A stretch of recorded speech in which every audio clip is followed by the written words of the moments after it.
வணக்கம். என் பெயர் கார்த்திகா. வகுப்பு 4 தமிழ். குருவி முட்டை. எங்கள் வீடு பழைய ஓட்டு வீடு. கூரையில் குருவிக்கூடு இருக்கு. ஒரு கொண்டை குருவி இங்கு வரும். அழகான குருவி தலையில் குட்டி கொண்டை, வாலில் சிவப்பு நிறம். ஒரு நாள் குருவி முட்டை போட்டு இருக்கு என்றார் அப்பா. என்னை தூக்கி காட்டினார். 3 முட்டை இருக்கு. அப்புறம் ஒரு நாள் கூட்டில் கொண்டை குருவி இல்லை. அப்பா என்னை தூக்குங்க, முட்டையை தொட்டு பார்க்கணும் என்றேன். அப்பா மாட்டேன் என்றார். அப்பாவிடம் கெஞ்சினேன்.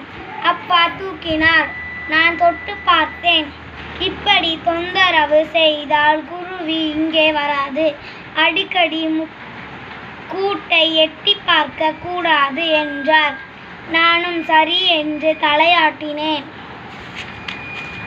நன்றி.